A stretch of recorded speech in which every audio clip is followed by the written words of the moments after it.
apparently someone's broken into Joe Biden's house and stolen all his books. And he's very upset because he's just finished colouring one of them. Good evening and welcome to another exciting show. And next week I'll probably be in court because Joe Biden was actually watching this show. You never know, he might be in chat later on. How Hey, dare I've you got a talk? few words for him if he's on. Yeah, we good with it. Yeah. Yeah. Well, our guest needs no introduction, but I'll give him one. It's Steve, the Wing Jabber. And Hello. yes, you were the ex forces man, so he's now our FOCM. Was it military consultant? Aren't you, or military Ministry of Defence analysis or something? Yeah. I'm like the head of the Ministry of Defence at Fockham Hall. That's it. Yes, that's Yeah. it. And So I've got an overarching policy for the Ministry of Defence straight out Fockham Hall. Peace to all mankind. Peace and goodwill. yes, That's it. And I think we can say to all the politicians, when they knock on your door, you can say peace all over you. So that's what we can do. Or peace off. That's what we can do. Peace off. I think that's the word.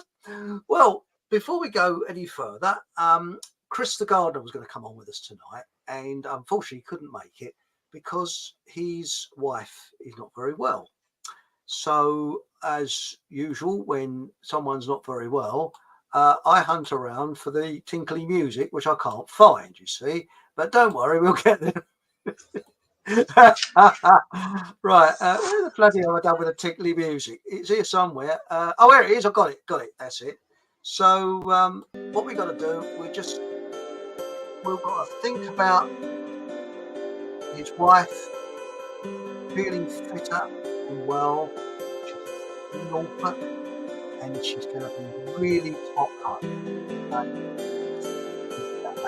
That's Crystal Gardner's wife. Wow, she's going to be absolutely fine. Thank you very much. And it works. We have a chappie in Cyan, and he was feeling rather down, and he didn't know we were doing it to cheer him up. And he said, I felt a lot better. He didn't know we were doing it. And that's the thing. This is a surprise for Chris because he didn't know he was going to do it tonight. So, or his wife rather, So there we go. Now, before we go much further, I don't know if you saw us, last night, Sunday, this show was on my Rumble platform. I could read it out. FACTHUNT, Facat Hunts. Nothing rude there, is there? If you say it with a mouthful of nuts or quickly, I don't think it's anything rude, is there, Steve? I don't. No, nothing wrong with that. No, nothing wrong at all. And it's worth going over to Rumble, and it was an experiment. It was radio only, and there's reasons for that. But Paul English was on with me, and it was a cracking show. So after this show, of course, go over to it. Don't do it whilst the show's on. So there we go. And also, shall we have a quick look in chat before we start talking about? Yeah, why not? D-Day. Well, I think you worked out what that special wording I've put to avoid the censors. Mm-hmm. It's the justification industry, with a word which I won't mention in between. But now, the brownie points this week go to Suko, who was on at 7:21. Bloody good, isn't it? 7:21. That's keen. That is. Got DJ Flipped. Hello, DJ Flipped. And he saw the Rumble show last night. Yes, so that's good. Right, here we are. And then we've got here, what was it? Stephen Truth Seeker. Hello, you scoundrels. And he's got here, what is it? A lot of end of the world mind control fear going out. Yes. I think we've all got to walk around with our fingers in their ears, haven't we, in case someone launches a bomb or something, isn't there? Sorry, I shouldn't have said that word, but you know, the nuclear stuff, And fear is optional. That's right. Happy Christmas, mate. Eh? Got a bit of trouble, have you? And super truth, as they say in Radiohead, okay, computer fitter, healthier, more productive, careful to all animals and no microwave foods. Eh? They say, okay, computer fitter. No, I don't get that one. Are you? You're not on the mushrooms, are you? Do you get that one, Steve? I don't know. I'm not fully No. understanding that one. It's a bit cryptic. I'll have to think that one through. And we've got camera. Hello, it's Louise. Hello, everyone. Much love to Yeah. you. And we've got to wish Chris's wife better. I haven't mentioned her name because I haven't had permission. So, you know, so that's the power of intention. And if we wish her well, I'm sure good things will result out of it. Right. Best wishes to your wife, Chris. That's life as we know it. And now, what I was going to say is, talking about people being Tom and Dick. I took my neighbour to the hospital. She had to have some, I don't know, checks or whatever it is they have, you know. And I went to pick her up.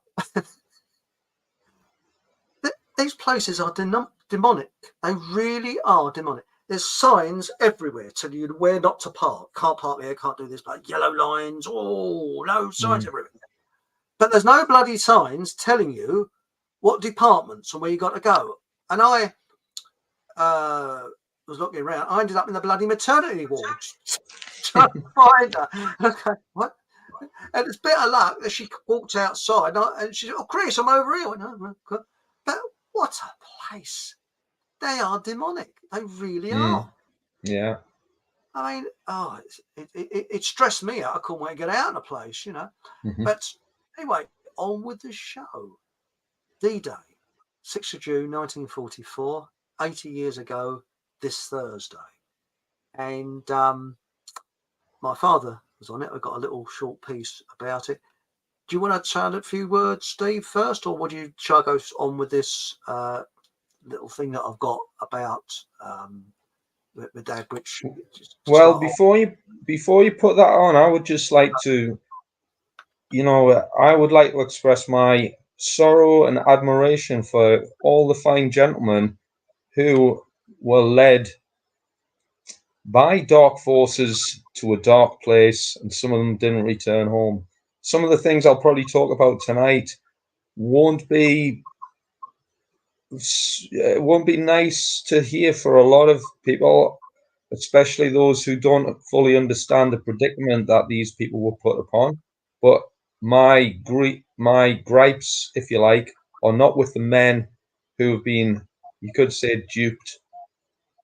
My gripes are with those who have manipulated these unfortunate individuals who thought they were doing a good thing and acted with bravery and sincerity in the defense of their nation and their countrymen, that they probably thought, as I have done for a lot of years serving in the military. But that's fundamentally untrue. But that doesn't. I don't want to distract from the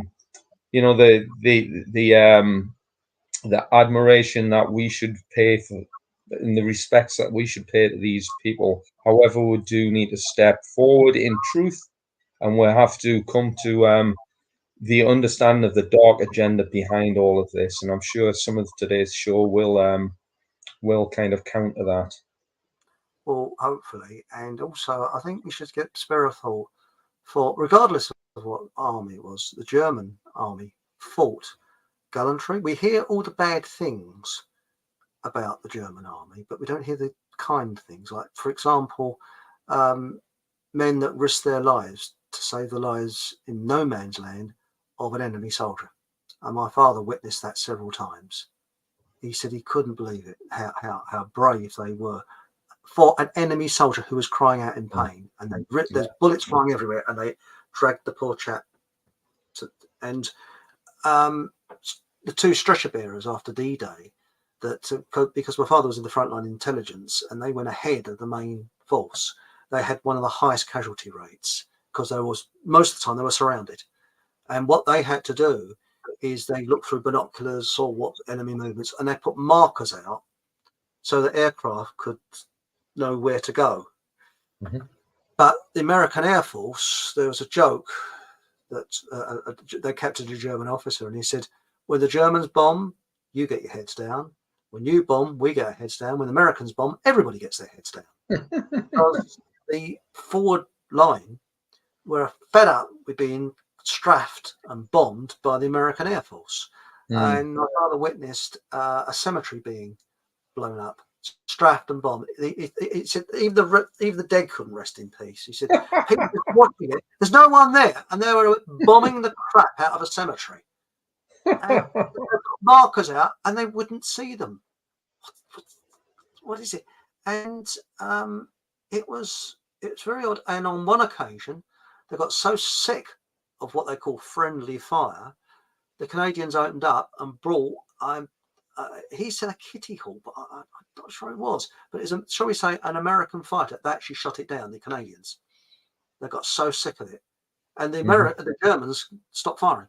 They were just watching it, and often prisoners of war would say, "Why don't you join with us? You know, or we'll help you. You know, to beat the Americans." Because that was a sad thing. But these two German stretcher bearers that wandered into their lines.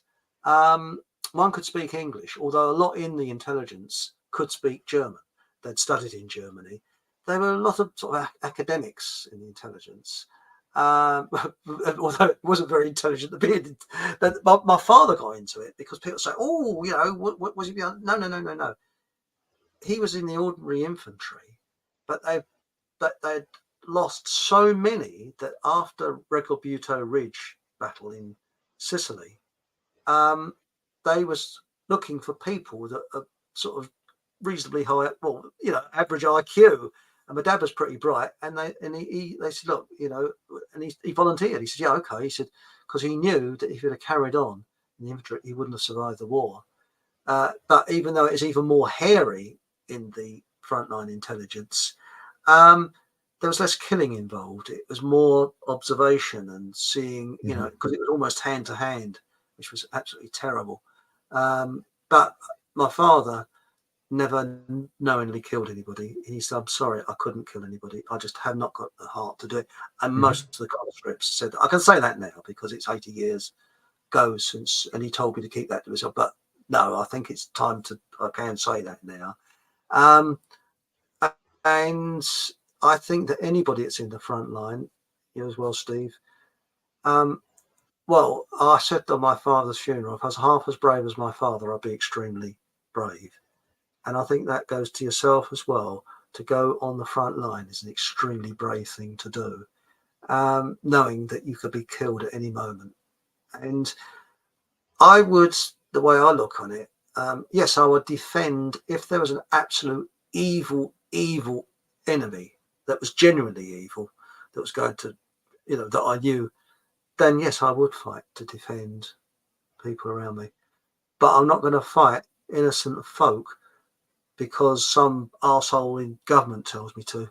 No way. And when you look, the average German was similar culture.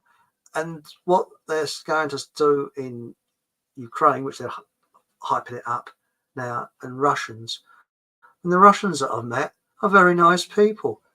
You know, how can they kill these? You know, I just, it's beyond me. It really is. It is really beyond me. But actually, I don't think World War III is going to be in Ukraine. I think it's going to be in the Middle East somehow. I just got that feeling. I don't know how you feel about that, Steve. Sorry, I've said my little bees there. Well, it's all up in the air, isn't it? It could be anywhere. Yeah, it's a bit of a contentious issue where it will start. Some people say it won't. Some people say it will. Well, you can guess if you wanted to just go by. Yeah. Well, it'll be probably when we least expect well, it. it's warfare, because lots of things get lost in the fog of war. And if war did happen, if another war did happen, well, some of the other political issues that are current in the world today would be kind of on a back burner. They wouldn't be quite so prominent at the forefront of people's attention. Therefore, for the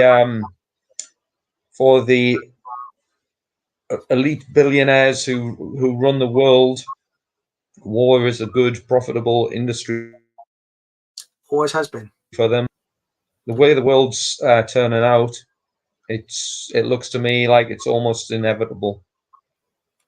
It does look like that. And by the way, what I was going to say about these two German stretcher bearers, if anybody in Germany is watching, knows anything about it, well, I was putting up here, these German stretcher bearers, for 48 hours, they went out collecting British wounded during a fierce battle, risking their lives. And they said, we're not combatant, we're here to save lives. And they had to be ordered to stop because it was against the Geneva Convention.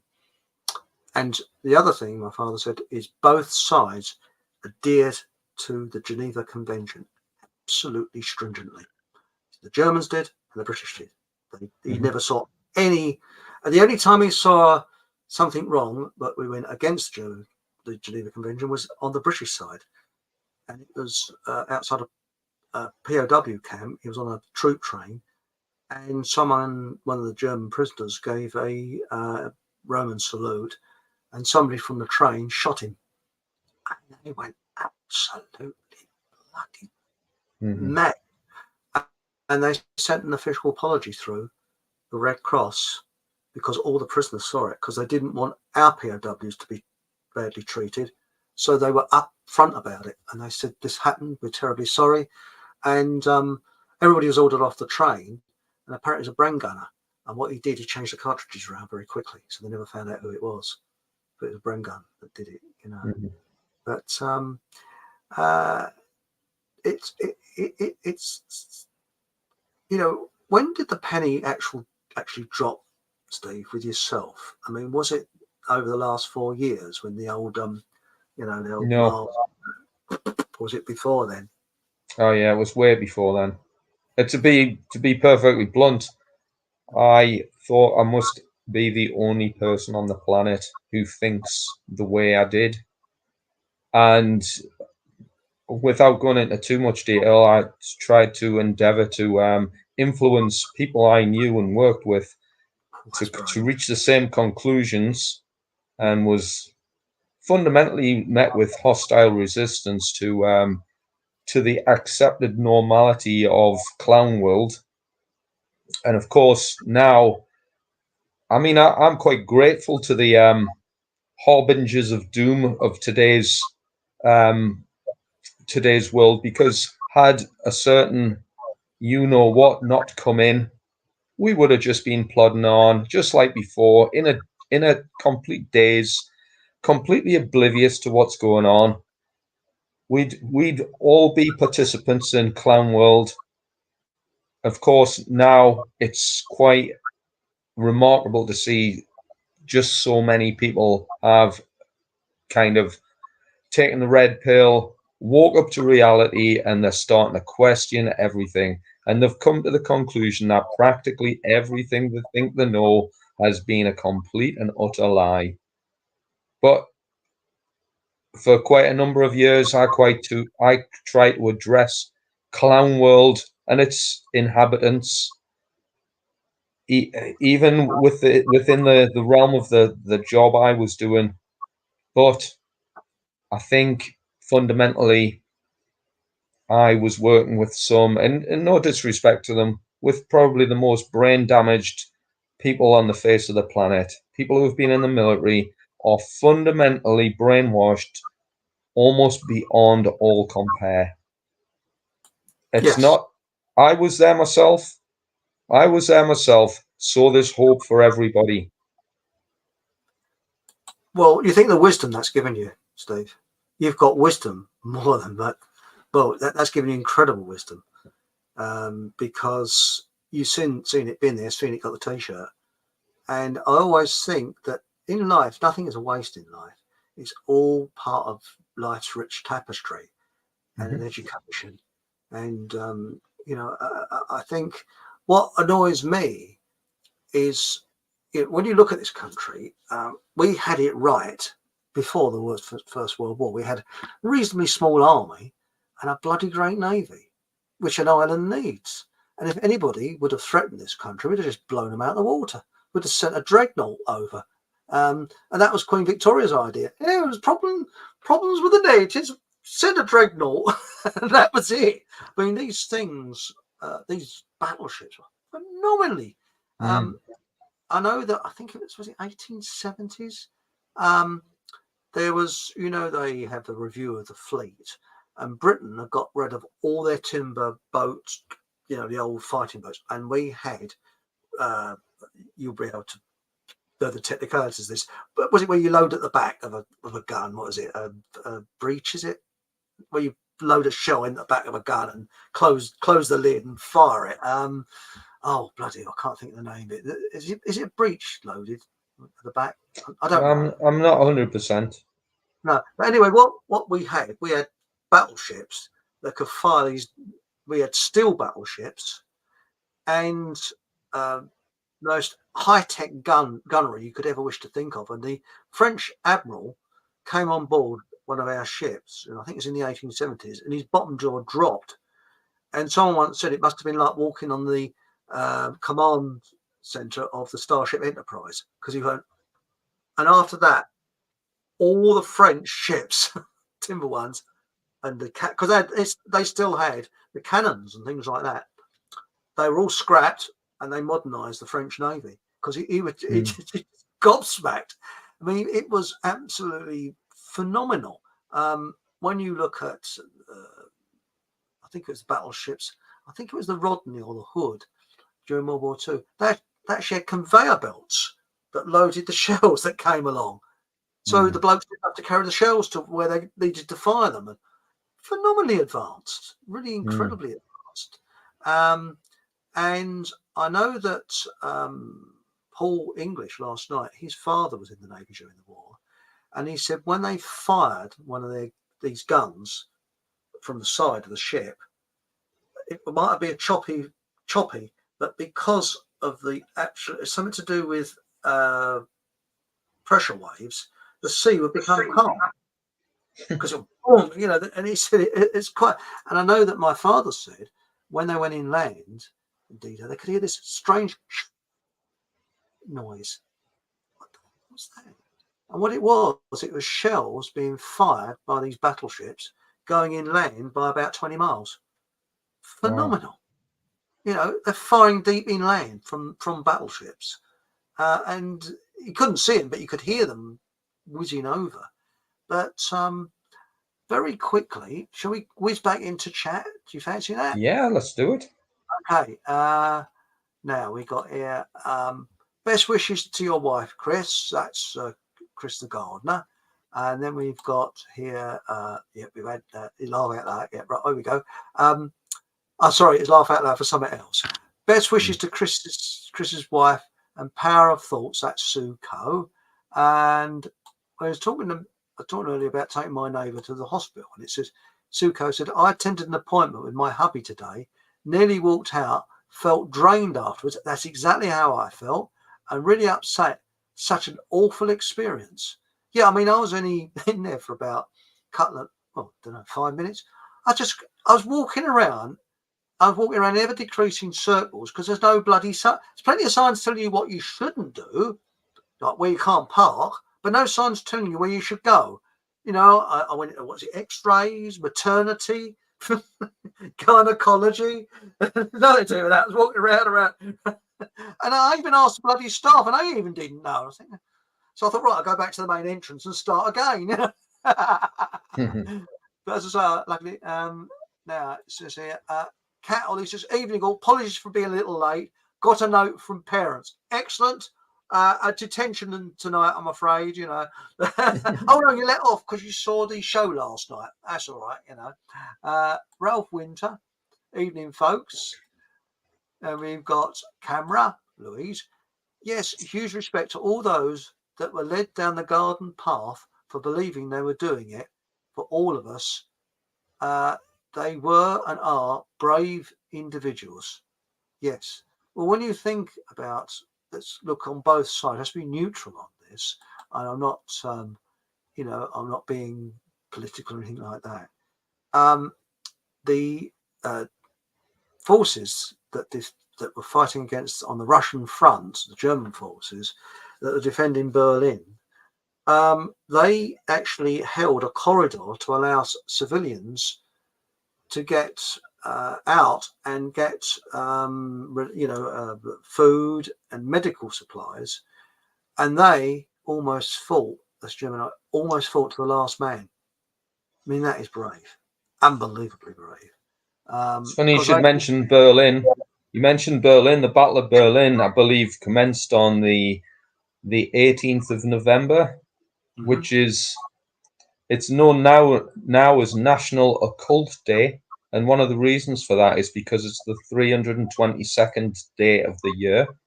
And if you are not familiar with the relevance of the number 322, well, George Bush, Big Bush, Little Bush, they were both members of a prominent secret society known as Skull and Bones Lodge number 322, the Brotherhood of Death. And of course, that number refers to a particular date, 3 being the third month, March, and 22, the 22nd day of March, this satanic season of sacrifice. That's what it's called. And it's 3 days after the vernal equinox, and it's one of the most important days in the satanic calendar. And I mean, I could go into much more detail on what's occurred on this date in terms of warfare. Well, let's look at let's look at a few.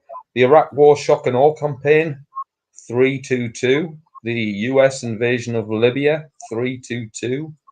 Something that happened on Westminster Bridge, 322. Something that went bang in Belgium on 322. A little bit of rat-a-tat shooting going on in Colorado, 322. And this goes on and on and on. There's many other things that have happened on that particular date. But there's a little starter for 10. Well, my father was into numerology, and he found that the World War II was all 3, 6, and 9s. I remember you saying that. 1939, but D-Day, to the day he died, he could never understand why it's 1944. That didn't quite work out, but it was the 6th, because you know D-Day was going to be the 5th of June, and it's delayed 24 hours because of the weather. So that's what they say. Yeah. Well, what happened? Well, no, he's actually on the ship, and they were going across because he was on the initial assault wave, and my uncle said not bad, because 18 months earlier he had actually predicted when the second front would be, because it wasn't known as D-Day then, and he said 6th of June 1944, and they all believed it was 5th. And just as my uncle said it's not bad, you was only 24 hours out, he said no, it's going to be delayed. And suddenly over their tannoy system, I say tannoy, it's a public address system, whatever they call it, it said the second front has been delayed by 24 hours due to the weather. But when they were going over by ship, they'd all survived 3 invasions. And it's a bit like, I don't know if anybody's seen the film On the Beach, where people were just sort of not giving the damn about their lives because they all believed they'd be dead. So they were betting, they were gambling, playing cards, but Dad didn't because he wasn't a gambling man. My uncle was, and they're not worrying about the money because they realised they just thought, well, they'll be dead tomorrow. So what's it? It's and after, well, before my dad died, he found out that Montgomery expected to have the initial assault wave completely wiped out, but they were there to soak up the enemy fire to gain a foothold for following troops. And what people don't realise is that the initial assault wave were not 100% fit. They were very unfit. But why put fit people into the assault wave, initial assault wave? It's going to be killed because they're all been what they called seasoned troops. So, you know, and dead men don't tell tales. So that was it. But I don't know if you. I'm going to do this is a little recording earlier. I hope you don't mind me shoving this on. No. And we'll pop this on. It's only a short one, because I get a little bit of emotional when I sort of talk about it. So I decided to do a recording so I don't get emotional. So Yeah, do it. Is that okay? Here we go. Yes, grand. Hello. My father was in World War II, and he was a reluctant conscript. He was conscripted into the army in 1939 at the age of 20. And he knew that the official line, when we weren't being told the truth. And he was very reluctant. And he was conscripted into the Devonshire Regiment and was sent to Malta, where he survived the full siege of Malta, where he almost died of malnutrition. He then went on to survive the invasion of Sicily, where he was amongst the initial assault wave, and Italy, where again he was part of the initial assault wave, and then was part of the initial assault wave on D-Day at Gold Beach Jig section, adjacent to where the film Saving Private Ryan is depicted, which of course is a fictitious film. And when I say fictitious film, they say it's loosely based on a true story. Well, why can't it be a true story? Now, my father, after the war, he was disabled, and he was awarded a 20% disability pension, and that was stopped in the early 50s because they claimed his shell shock was brought on by his childhood, and they gave any excuse to stop it.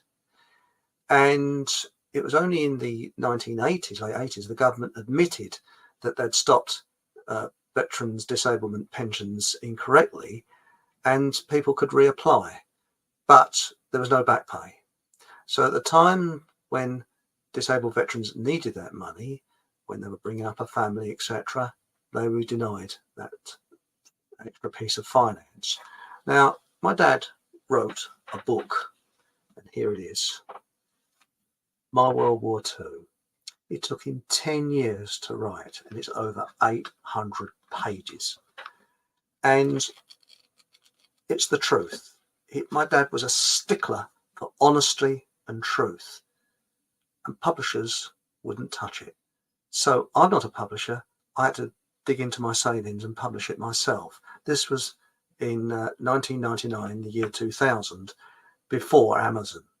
Well, now this book is available on Amazon and Kindle as well, I believe. So please, if you want to know the truth, this is the book. And details of where you can obtain the book are in the description area beneath this video. Thank you very much for joining me.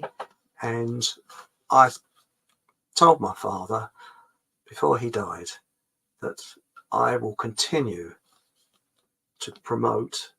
This book was actually written not for financial reasons, but to get the truth over.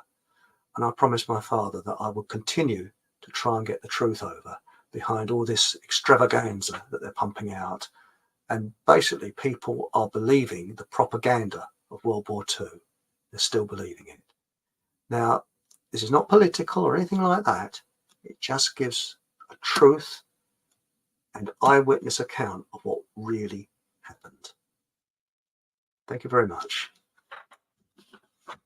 And Dad, I'm hoping you're looking down there and saying, yeah, he's doing all right. he's trying hard because, as I say, he's such a stickler for accuracy. He used to say, when I tried to help promote his book, no, you got that wrong, got this wrong, got that wrong. So I've not made too many mistakes. But if I have, well, you'll find it out in this book. Thank you very much.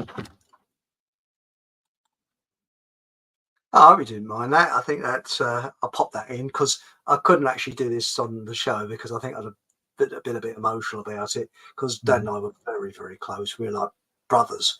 So, but I think that the big problem is what my dad came up against is probably what you're coming up against, and that is kind of, you're in the minority all the time. The You'd majority, say that. yeah, I'm you're in in the minority of one. yeah.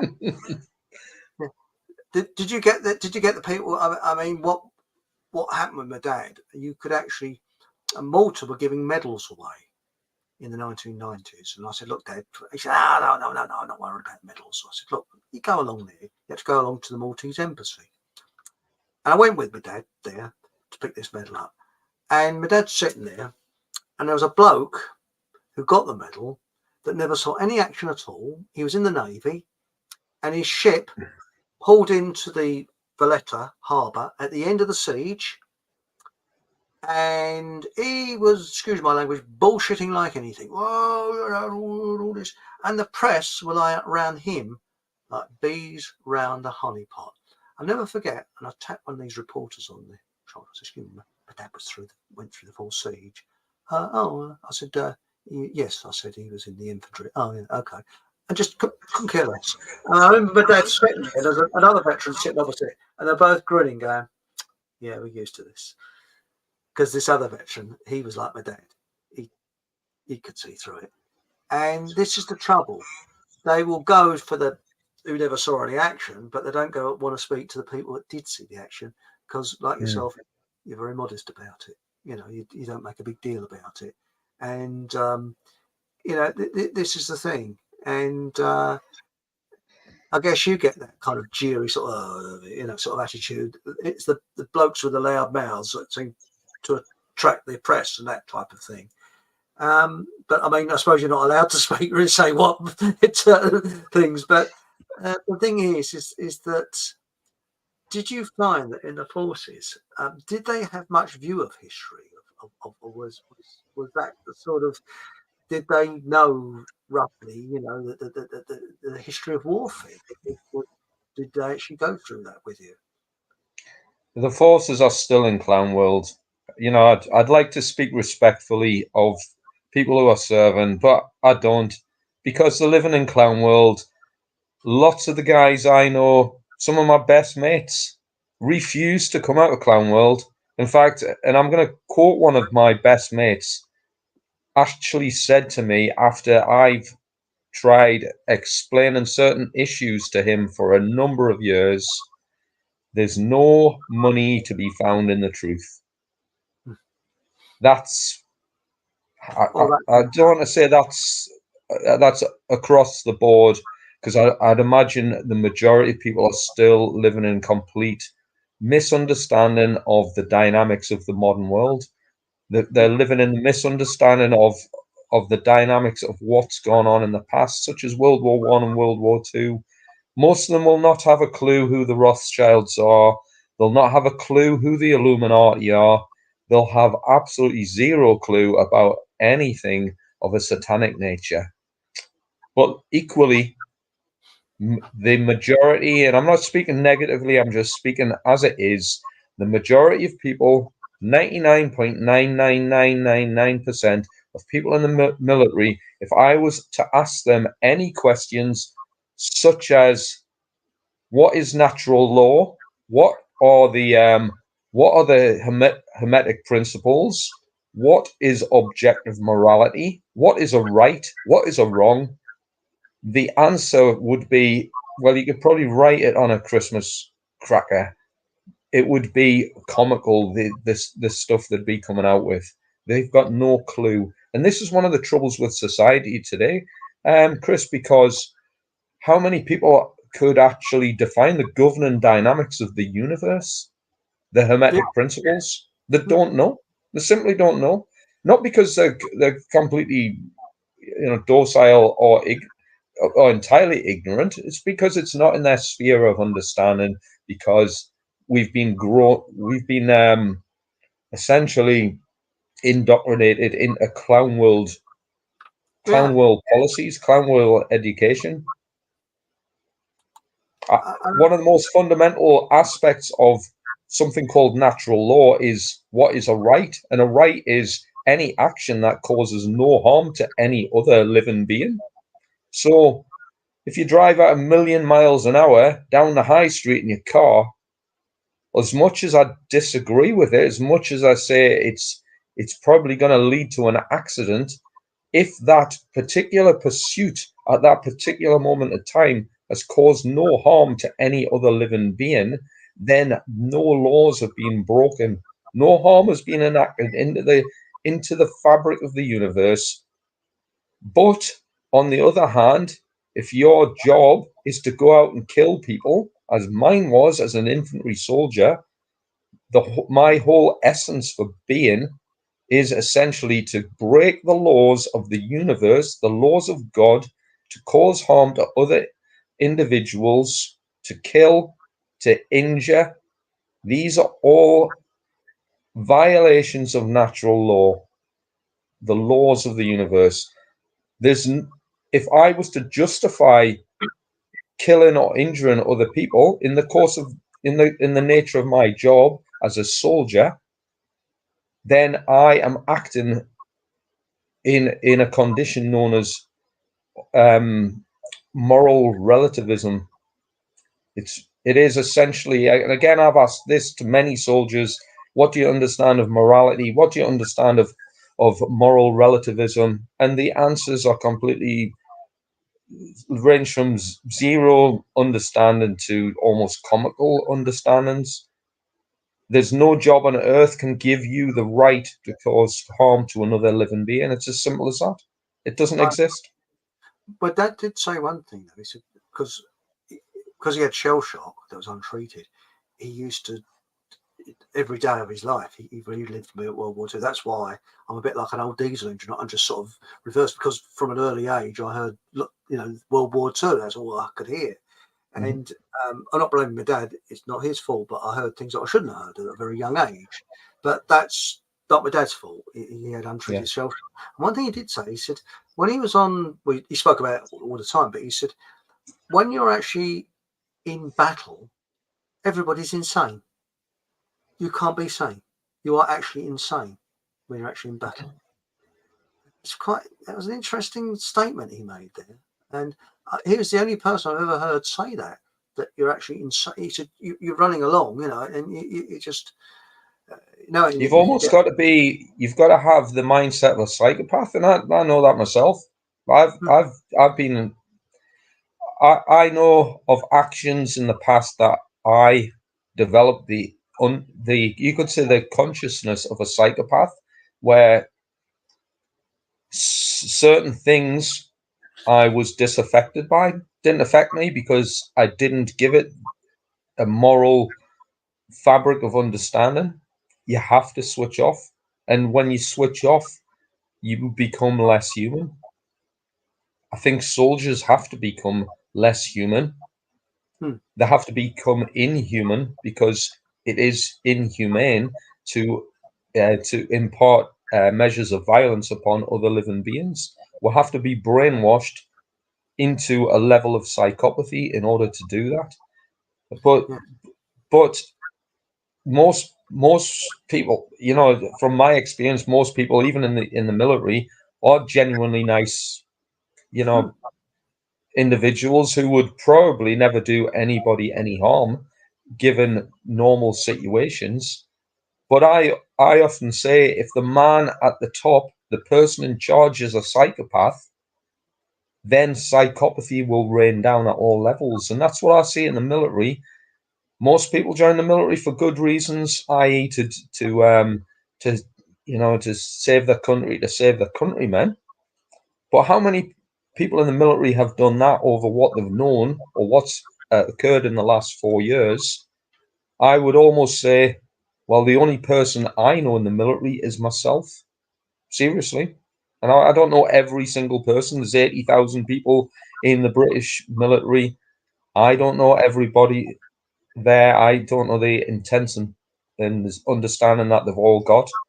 But certainly out of my sphere of my unit and my friends, etc., my colleagues and acquaintances, I don't know any single person who has stepped aside, said this is wrong, and done anything about it. Not one. And the ones I have engaged in conversation with have pretty much, as I've said, one of my best mates actually said there's no money to be found in the truth. So, well, I talked to someone called Donny. He's actually been on the show, but he left the military 24 years ago, so it's a bit different with him. And I think he just served his time in it, and that's it. It's a little bit different there, but he's got similar views to yourself. But going back to chat, we got here, Stephen Truthseeker says, modern warfare is stupid. I mean, when you look at, well, they said that in the First World War, it was death by geometry, because everything, all the guns and all that, all with the geometry. But when you think about it, they went over the top en masse against enemy fire. And now in Ukraine, they got these drones going around popping people off, which is probably far worse in many ways, because at least when you was down in your trench and you got shells going over the top of you, there was a sort of, you know, someone shout, "Oh, they're coming," or something like that. You know, you knew.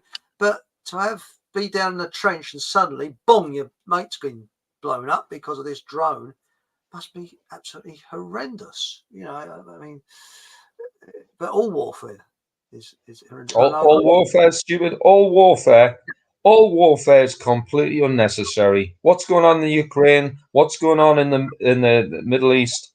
What's going on everywhere in terms of warfare is ridiculous. It's unnecessary. It doesn't need to happen. But unfortunately, the majority of people are too. And I'm not talking about the military. I'm talking about the majority of the voting public. You keep voting for lunatics to have a system known as democracy, which is complete garbage. Any form of governance is going to inevitably lead to power and corruption, as we can see now, as we can see in the last 4 years, as we could probably see in the last 400 years. All government forms a toxin known as corruption. Power corrupts, absolute power corrupts absolutely. It's always going to end the same way. These psychopaths have got to engage in warfare for their own financial gain. If you want to put an end, and I've said this many times, I might have even said it in the last show, if you want to put an end to warfare overnight, don't have an entity called the government. It's as simple as that. Spot right on, because government, the system of government is made by psychopaths, for psychopaths. And it's a nice Mr. or Mrs. Nice or Miss Nice person, he's not going to get to the top. It'll be the bastard that's going to get to the top. And something I've noticed is that psychopaths, I believe, can hypnotize susceptible people. I really do believe that, because I worked in offices, because freelance, where everybody's getting on well, everybody's weird, and someone with psychopath tendencies comes in, and then suddenly everybody's suspicious of each other. And you can tell the change in mood. People sort of, oh, you know, and it's very, very odd, but they do get some kind of power out of creating fear, tension, and stress. They love it. They thrive on it. They suffer from a brain imbalance. Yes. Psychopaths do very well in practically all you could say all sort of corporate industries, all political industries, the military and the police. Psychopaths do very well in all of these establishments. They do. I mean, Dr. Hare, he's a leading authority on psychopaths. He's a Canadian doctor, and he talks about business, and he's become very close. He hasn't said it, but very close to admitting. He reckons that, I believe, this is my interpretation of what he's saying, I could be wrong, is that they are a different breed of human, because their brain, their frontal lobe is totally different to us. They are very, very different. I mean, they've got no conscience whatsoever. And the only thing they fear is being caught. That's the only fear they've got, is being caught. But apart from that, you know. But Hereditous Get Fucked. I like that one. Hereditous Get Fucked. My sacrifice. Oh, well. Stephen Truthseeker says, I've got no problem with Russian people, nor have I. the nicest, kindest people you wish to meet. You know. Yeah, And no have I. yeah, and there's a lot of Americans that live in Russia now, and a lot of British that live in Russia. So that's interesting. Nostradamus, this is camera. Nostradamus, one of their spellbinders, said the war to end all wars would start in the east. What, China? Interesting. Yes, maybe what is it now? Taiwan. Who knows? Mm. You know, but quite honestly, I don't think anybody could beat China. They've got millions of little buggers, all, you know. But did you know that I think the last time they had conscription in China was 1940s, because they don't need to conscript because they've got such a huge population. There's not a problem with recruiting. Yeah. You know? I mean, in the Korean War, it's a miracle how I think it's only the firepower of the NATO that could do it, because I mean, I know that people within the Korean War, they said there's absolutely millions of Chinese coming over the border. You know, it's millions of them. I think it was like attrition. You know, you send enough over the top or towards the enemy, some will get through. You know, but Stephen Truthager says they want it to be World War III, but I don't think will be. I think World War III started in 1945. Personally, I think we've been We're already in it. Yeah, we're in it. In fact, I'd almost say we've never been out of war in one way or another. The war might not be bombs and bullets, but there's been other things that have engaged us into our own slavery and domination by evil forces who want to invade. And when I say invade, we've already been invaded by evil forces, and we'll vote for them. They live in this country. They do. I mean, the book, which is free, I believe you can get it downloaded free, is War is a Racket by General Smedley Butler. Yeah. In the 30s, in American, who died very mysteriously at a very young age. I think he was taken out, quite honestly. Very good. And you can actually download it on PDF, War is a Racket. Yeah. Do you know what? You mentioned that last time I spoke to you, and I would encourage every single serviceman to read that book. I'd also ask every single person in the military to watch a short video. You might have to search for it on the internet by, I mean, it's you could say it's a news clip by a bloke who was Ben Griffin. He's called. He was a Special Air Service member. Ben Griffin threw his medals on the floor outside. Yeah, you remember that? Yeah. Him and a couple of other guys threw their medals in disgust, talking about something called militarism. Everybody in the military needs to look up what militarism means, and they need to watch his video, and then they need to follow his example. Then they need to read the book that you mentioned there, War's a Racket, because war is a racket. It always has been. And not only that, if I went into more detail on certain instances, which I do, I mean, I give presentations on, you could say, satanic and occult themes. Well, it's funny how many such battles, many such wars are initiated, or they have key battles that start on exactly on satanic holy dates. Falklands is one. How about this? World War One. Let's talk about World War One. World War One, the Battle of the Somme, where an attrition rate through the roof. A disgusting amount of men killed in a blood sacrifice, which started on day July the 1st, the demonic blood revels ritual, and it ended. Do you remember I said November the 18th, National Occult Day, the 322nd day of the year? Well, have a look on Wikipedia and see when the Battle of the Somme ended. It was November the 18th. These are ritual blood sacrifices, whether by default or design, whether it's somehow embroiled into the architecture of the universe, or whether this is done deliberately by satanically endowed individuals. The facts are there. If we look at the numbers and the dates, and reach a conclusion just through critical thought alone, we must start to question our reality. World War One was started by the death of Franz Ferdinand, who was, was he an important world player? Nobody really cares apart from probably his family or the Serbians, but he was killed by Masonic secret society known as the Black Hand. He was buried on July the 4th. July the 4th, we all know as Independence Day in Clown World, but what does it really mark? It marks a significant astrological date known as the solar aphelion, the date when the sun is, at a certain point from planet Earth.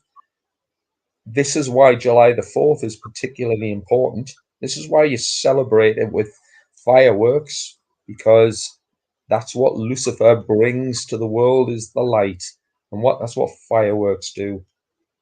And I could go on and on of all these key battles. Hey, let's talk about the we've talked about the 322nd day of the year, which was November the 18th. That was the date that JFK sent advisors into Vietnam. And of course, Vietnam started on Halloween and it ended on Walpurgisnacht. The fall of Saigon, Walpurgisnacht. The night of Walpurgis, which was, of course, if you are from a Germanic nation, you'll know about Saint Walpurgis. You'll also know that Hitler died by committing suicide, allegedly, on Walpurgisnacht. Funny that, isn't it? That is weird. But you see, when you think about it, World War One began on the 29th of July, 1914. World War Two was 3rd of September, 1939. And most, apart from the October uprising in Russia, most wars begin sort of summer, autumn. And it's strange how they don't begin in the spring, because you have generally a summer offensive or spring offensive. But my guess is, we've got the 4th of July, which is, well, I don't know why they don't announce the winner of the election before the election. That way people know where they stand. If it's raining, they don't need to go out, because I actually think it's all rigged. I really do believe it's rigged. So they've got the 4th of July of our elections, and the 5th of November is the American elections. Yeah. And I've said on, I think it's Telegram, plug, see the old Telegram channel, and also Facebook and that I think shall we say, the balloon goes up in November. It'd be very strange. We could make a note in our diaries for the 18th of November. See what happens that day. Mm-hmm. Well, do you know what? The two dates you've mentioned there, the 4th of July, was of particular importance to anybody in the occult realm, particularly Satanists. That's an important satanic holy date. You've also mentioned the 5th of July, sorry, the 5th of November. And of course, we understand that as bonfire night. But what most people, I'd say 99% of people will not understand is, again, it's another satanic holy date. It's known as balefire night. That's why you call it bonfires, because it's named after the fires of Baal. It's balefire night. And that's why I'm not sure if we've spoke about a particular false flag, that being the Guy Fawkes. Have we spoke about that before? Guy Fawkes was obviously a false flag. Yes, he was. Yes. Yeah, that was a false flag, complete pantomime. Again, we've been force-fed buffoon history. Complete lies. Guy Fawkes was set. You could even say he was a patsy. He was set up to fail. Make it happen on purpose, or let it happen on purpose, which is, again, the two phrases that you could say are used in false flag events. These things happen all the time. False flag events. Almost everything that's you're seeing on the news nowadays is a false flag. And it's interesting, false flag begins with F. Two words begin with F, just like Franz Ferdinand. And of course, F is the 6th letter of the the alphabet, 66. These numbers are designed to prick your conscience. When you see the number of 6, the number of ignorance, such as what a particular patent number for a particular medication might incorporate, or what the rule of 6 incorporates. Yeah. I mean, I'm going to guess your viewership already knows that incorporates the number 666 in a patent number held by Microsoft, Bill Gates, WO2020. Yes, our gracious leader, I think we should say, or bleeder. Yeah. Yeah, but Ball Gates, I should say. But sorry for me interrupting here, but I guess you're aware that the number plate of Ferdinand's car was 1918, which was the armistice, and I think it was 1918. Yeah, I've heard that. Yeah, and I've not seen pictures, but I'm sure they'll be out there. Yeah, but that's very revealing, isn't it? And of course, that itself is another Masonic date. 11. Well, armistice 11/11/11. Let's add that up and get the number 33 to appease the Freemasons. In the meantime, if it was a credible war, could have ended months before, saving the lives of thousands of men. But no, let's have a little nod to the Freemasons who initiated it all. Everything about the military is Masonic. I would ask if there's anybody in the military watching your chat here tonight, just go on the internet and have a look at Masonic symbolism, and then have a look at the chevrons, the Masonic chevrons. In fact, then what you'll see is Lance Corporal, Corporal, Sergeant chevrons, the 1, 2, and 3 chevrons. Yes. Yeah, because that's what it is. It's all the rank structures in the military are Masonic. They've got Masonic iconography, symbology. Why? Because it's always Masonic. Red coats. Why did they wear red coats? What are bearskins all about? What's the serviceman's beret? Everything about the military, everything we seem to accept and understand is all based on satanic occultism and masonry, all of it. But that's interesting. That is fascinating. Sorry, I'm absolutely gobsmacked with this. Is really interesting. Well, let's just mention while we're on the subject, we're talking about D-Day. D-Day, of course, 6th of June, the 6th day of the 6th month, and you could say the opening barrage for the beach landings, etc., would initiate at 6 a.m. Why? Because 6 a.m. was the sunrise. 6th of June, sunrise was at 6 a.m. The opening stages of the beach assaults. It was also, and I'm sure this was completely accidental, but it was also the start of the full moon. Because everybody in the occult world, in the satanic realm, works to the astrological events. Astrology is everything to anybody in the dark occult, because astrology is the science of the universe. That's why the 4th of July is particularly important. That's why 9/11, if we're allowed to mention that, the 9th of September is important. Just have a look at the Coptic calendar, the ancient Egyptian calendar. When is the ancient Egyptian New Year?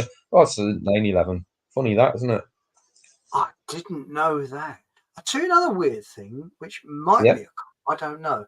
But when my father was first called up, they were wearing First World War uniforms with brass buttons, a lot. But what they did have with their field gear, I think musketry order. I don't know. They had battle fatigues.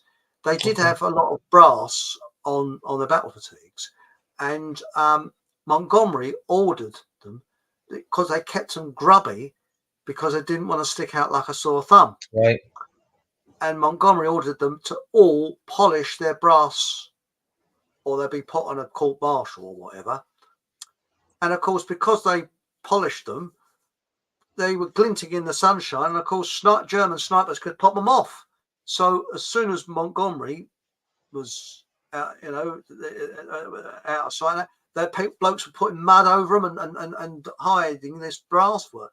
But loads of people got killed because of Montgomery's order. I mean, what a bloody stupid thing to do, to polish the brass work on your uniform. It's going to glint in the sunshine. That's logical. And he's supposed to call himself was it Field Marshal? Stupid sod. And these are all psychopaths who've got absolutely no care or compassion for anybody on the front line. They don't care. And again, modern military, if you think your leaders care about you, you're a complete idiot. They do not care. You're a number. You're not a name. You're a number. What's the first? What I'm going to say is, look at almost any battle in history. What's one of the first things that let's say, some heroic deed that's been happened? Somebody's died. What's the first thing they say in their eulogy?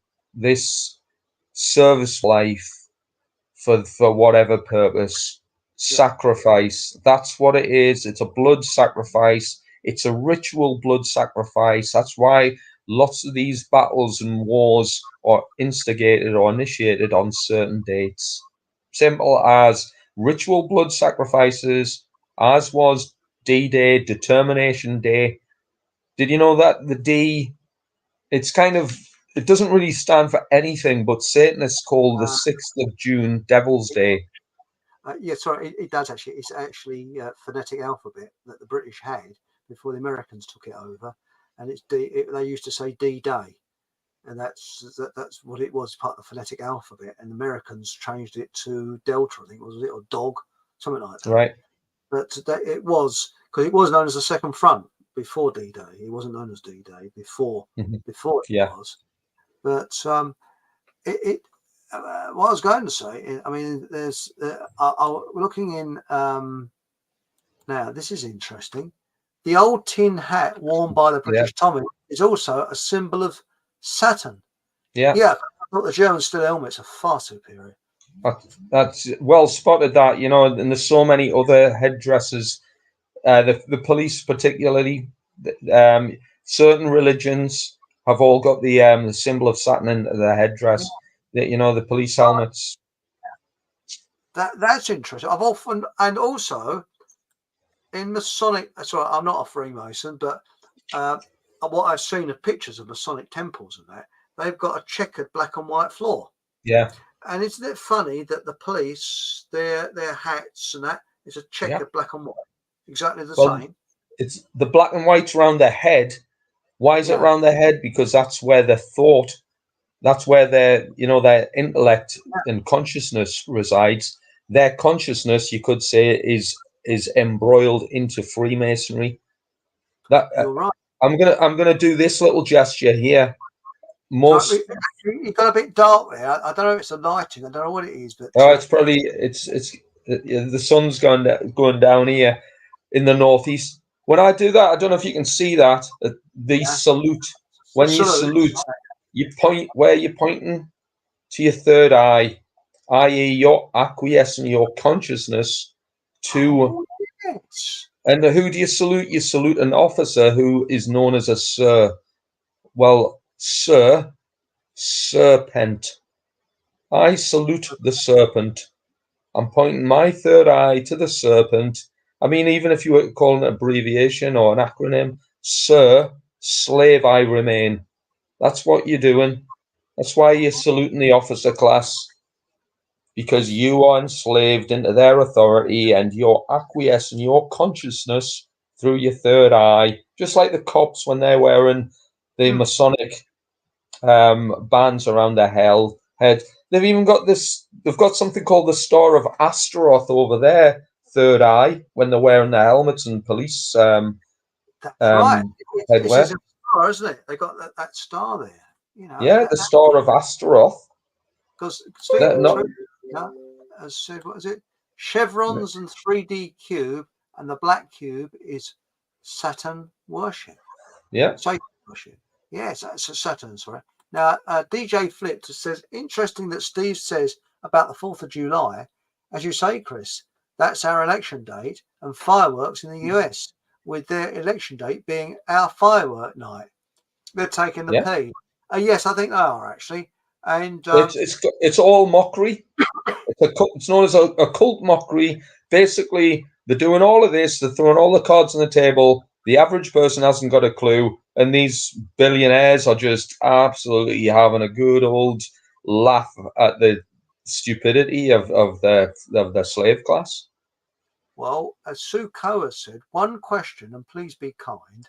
Why are we seeing all this going on? Are we chosen? Why are we awake, if that is the right word? I sometimes sit and wonder, as most people around me think I'm odd.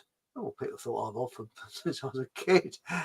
That is a very good point. Well, you know, there's that theory, isn't there? It's, I can't think of the name of it now. It'll come to me as I say it. It's where 30% of people, mass formations, I've said it wrong deliberately to put off a show about mass formations, which is wrong, because YouTube kindly took it down, you know. Yeah.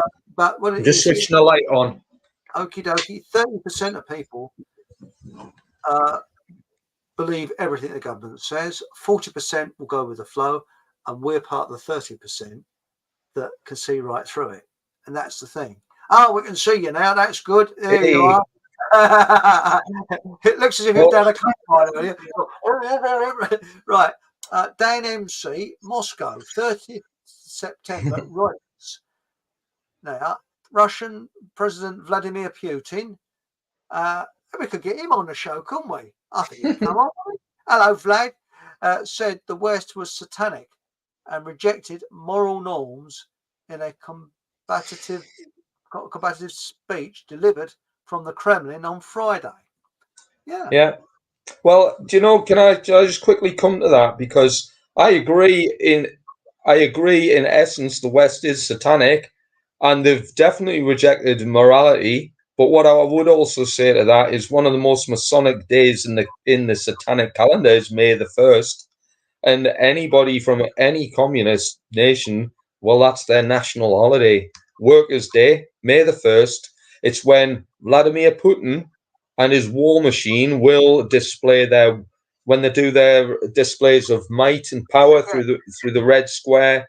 Well, do you know they've got one particular nuclear armament? It's known as I think it's called the Satan rocket or something along those lines. A big black nuclear missile. These people are no different. You know, just because they're from communist Russia does not mean that they are clean of all this satanic stuff. They follow the same doctrines. They're equally as you know, embroiled into Luciferian principles as anybody in the West. Seriously. Yeah, I think it's just one big club. I think that George Collins was right. It's one big club, and we're not part of it. I think you were spot on. But this is an interesting one. Stephen Truthspeaker said Hillsborough Stadium disaster was a satanic sacrifice. I was at the game. You were, yeah, at that find of the ground. I think that's I think it's a typo there. At the game at that time, I think that is what it means. Yes, that's interesting. Do you know what? Just before you read out the next point, I'm trying to think off the top of my head the date for that. I think it was somewhere around about the 15th of April, or somewhere along those lines. Mid-April is a period known as the Feast of Moloch, and it's a time for ritual sacrifice. So I've been aware there's the Hillsborough tragedy, and it's kind of enlightening. It's to see the date of that event. It fits in with the Feast of Moloch, as does the sinking of the Titanic, as does Waco, as does the thing that went boom in Oklahoma. Yes. Remember the gun turret, the USS Iowa, the 19th of April, the Feast of Moloch. Certain things around that thing, that little thing that was spread around the last 4 years. Yes. Have a look what happened on the 19th of April. Now the Bay of Tonkin. I'm going to tap. I'm just looking at Bay of Tonkin. Bay of, because I think that wasn't that around April. Let's have a look. Gulf of Tonkin. Oh, Tonkin. Yeah, right. That was August the 2nd. That's the day after Lammas Day. Again, another satanic, a significant satanic holy day, Lammas Day or Lunasa. That's very interesting. Yes, that's interesting. Now, there's an interesting one. Loads of events have happened on these dark satanic holy days. It's like it's not even funny anymore. It's like normal. Yeah. Now, the other one, South Coast Rich, says Somalia didn't have a government for years, and it was even more unpleasant to live there than for ordinary citizen than it was before. And since nature abhors a vacuum, anarchy and malingerers fill it. Yeah, but I believe that we should have an accountable civil service. So you get the best people, the civil service, and have it lean and mean civil service that are working for us, not the bankers. So I think that would be a little bit different, because Somalia is a little bit different to the West, a different type of mentality.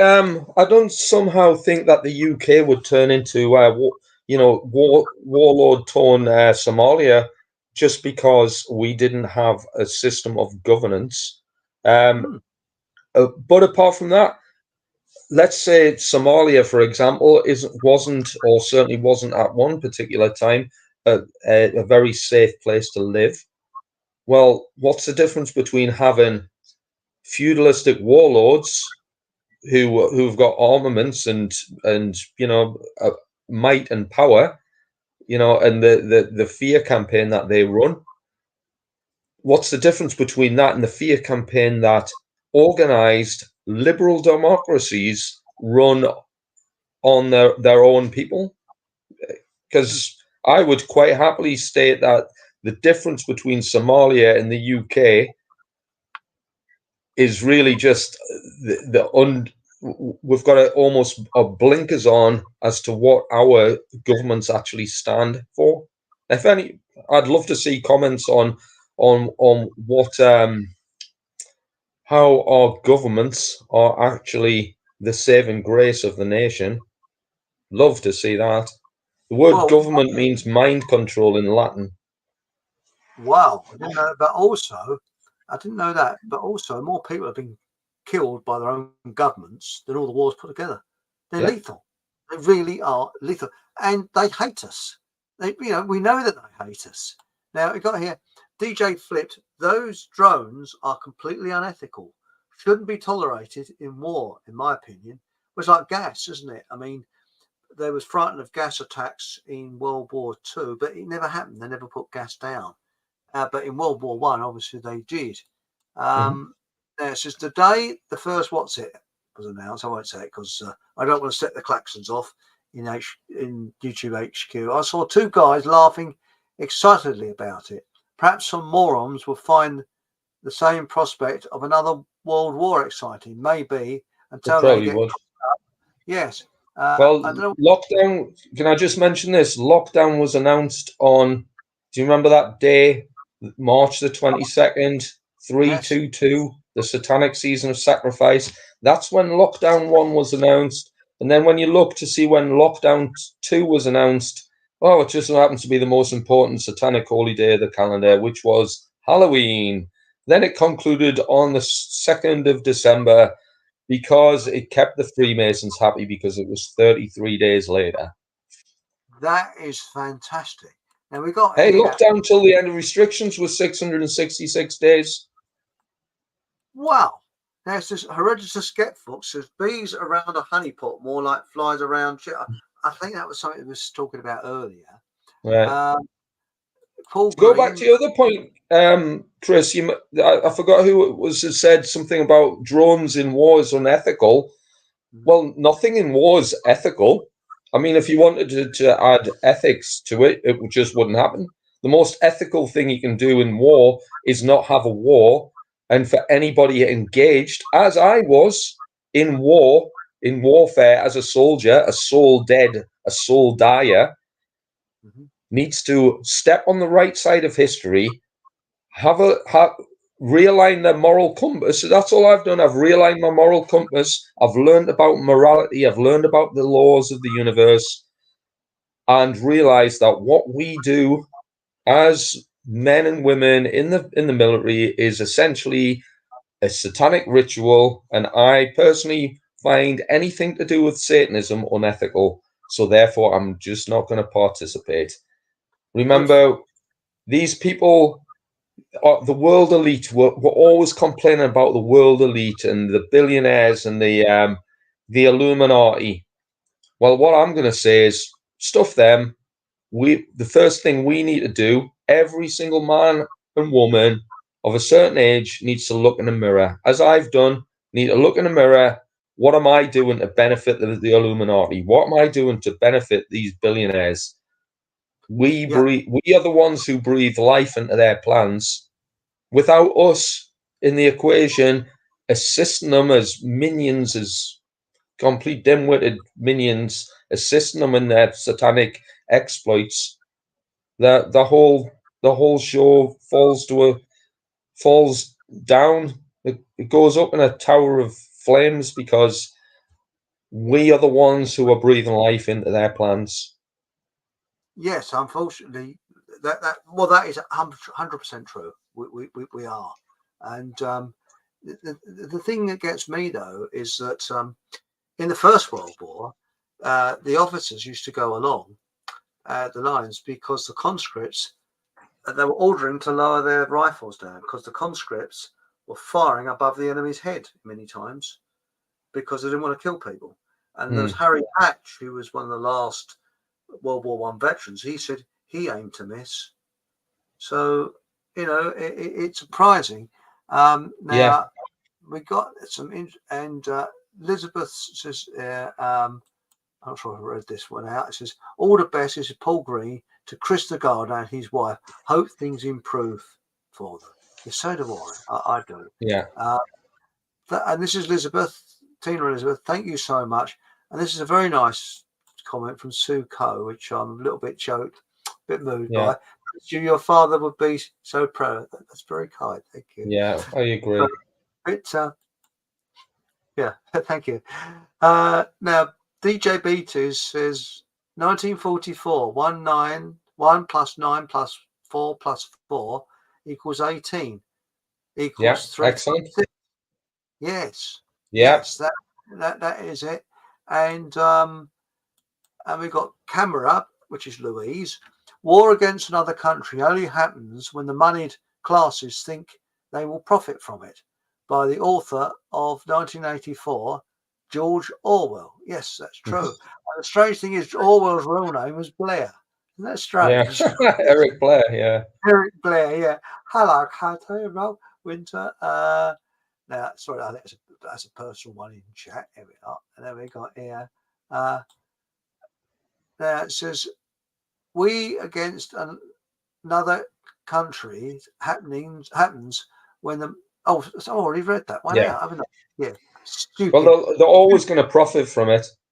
Essentially, the military industrial complex are going to profit. Whoever wins, loses, draws. Doesn't matter. They're always going to profit from it. It says, who can't I criticize? I don't know. who haven't I been offensive to this week? Because I've pissed the French off, haven't I? Because I said all wars all wars are written by the victors, and that's why French history books have got so many blank pages. all the French people in chat, not bloody watching that bastards, Now, thanks. That's life, but not as we know it. Hit the thumbs up, troops. Yes, thank you very much. If you could subscribe and put the thumbs up. And also, look on Facebook, my Fockham Hall group on there. I post a lot on there. And also, as you can see below the title here, my Telegram group, Fockham Hall. You're most welcome to join it, because if I ever get booted off of YouTube, that's where you would find out what's happened to me, you see. Because and also on the website, fockhamhallradio.com. Now we got here, now this is an interesting one from Stephen Truthseeker. The red cross I use to spy on both sides. Now that is an interesting one. Yeah. That is, well, I mean, I don't have an opinion on that, but the red cross, it's interesting why they use the red cross, which is, of course, if anyone knows the Knights Templar or the Knights of Malta, or the importance of of Switzerland and the banking fraternity, then you're probably onto something there. Well, I've got something to say about Switzerland. I'll just read this one out. What is it? And this is 100% true. That's life, but not as we know it. It says, always remember the first casualty of war is the truth. And that's true. Exactly. Now, the thing, another thing you've got to think about, you see, is World War One, America was last in. World War Two, America was last in. World War Three, they're going to make bloody sure they're first in. But putting that aside, as I'm not sure I can actually say this without getting into trouble with YouTube, but I'll try it. A group of people that we're not allowed to criticize originate from Ukraine. And they went across Europe, and they settled predominantly in Switzerland and Sicily. And that's why the Swiss and the Sicilian DNA is different to the rest of the Europeans. Okay. And they converted to Catholicism. So that's a little bit, I hope I've said that in code, but but Swiss, if you look at the Swiss and you look at the Sicilians, they look very similar. And that's why they come from a similar part of Ukraine, which is quite interesting. That's interesting. Yes, and what is Switzerland famous for? Banks, money. And what is Sicily famous for? Mafia. Yeah, that's interesting. Yeah, can I give you another interesting point? And again, this has got a number value which might be of interest. If you measure from the doorstep of CERN, the CERN which is in Switzerland, to the doorstep of the World Economic Forum, which is across whatever the body of water is, Lake Geneva, I'm guessing. It's something like, as the crow flies, it's 10.72 miles. And of course, in kilometers, that's 6.66 kilometers. Funny that, isn't it? It is very, very weird. I'll tell you another thing. When digital clocks, which I can't stand, were all the rage, every time you looked at the clock, it was 11:11. That seems to come up all the time. Now, I've got a classic car, and that's got a digital, not a click digital one, but a sort of one that's electronic. And every time I look at that bloody thing, it's 11:11. It's really weird. It's a call to consciousness. 11:11 is 22, the master builder number, the number of Nimrod, the mighty hunter. Speaking of Nimrod, here's one, and again, I might have mentioned this last time we spoke, but I've certainly mentioned May the 1st. May the 1st, of course, is the birthday of the Illuminati. That May the 1st, incidentally, in numerical value is 5 and 1, as in Area 51. But Workers' Day in communist countries, May the 1st. May the 1st, Operation Nimrod.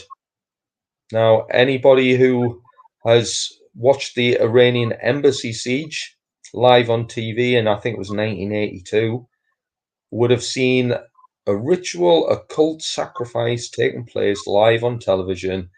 6 individuals died to cut on a period known as Beltane. Started off on Walpurgisnacht, the 30th of April, and ended of 5th or 6th of May. 6 people were killed in the Iranian embassy by the British Special Forces in an operation called Operation Nimrod. Nimrod, of course, was the god king of Babylon, the lord of the underworld in ancient history. I think that the connections of that is quite bizarre. But what else happened on May the 1st? Well, there was another ritual sacrifice occurred on May the 1st in a military operation, and that involved a certain individual known as Mr. Bin Laden. Oh yes, yeah. He was actually again in Western news. It came out on the 2nd of May, but in something like Eastern Standard Time, whatever the Pentagon used, it was May the 1st. So Oh, you just May said the a word. 1st. Say again? Pentagon. Pentagon. That's satanic, isn't it? Yeah, Pentagon. You know, it's certainly mystical. The Pentagon, incidentally, is 77 feet tall, and we all know the importance of the number 77, such as what happened in London on 7/7. What was flying above the skies called Venus 7/7 on a date when two buildings in America somehow fell to the ground. The Evergreen ship. Do you remember that? Yes, I remember that. Remember the date that occurred? It was actually the 23rd of March, so it was a day after the 22nd of March, 322. That got refloated on 7/7. Boris Johnson resigned on 7/7. We've all heard of 77 Brigade.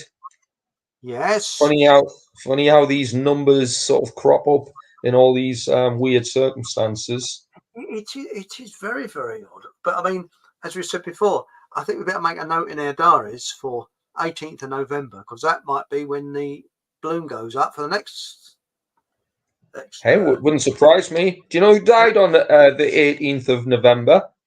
No. Adam Weishaupt, the founder of the Bavarian Illuminati, died on the 18th of November. And again, I would encourage anybody to check all these things out, because I don't remember everything. But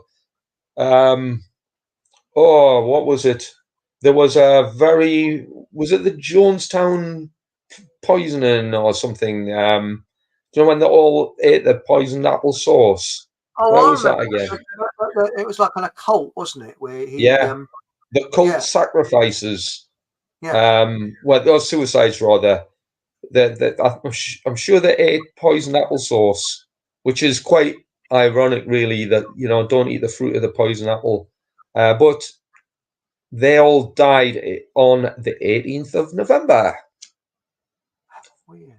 Funny that, isn't it? It's weird. Now, before we came on air, we was talking about Steve and I was saying, well, on YouTube we have to be very fluffy bunny and sort of mustn't say naughty things, because it's the klaxons off at YouTube HQ. You're back. Now, I'm not. Before I was on Rumble. Now what I'm doing. I'm building up an audience on Rumble as well as YouTube. So if I do get the order of the boot, then I always go over to Rumble.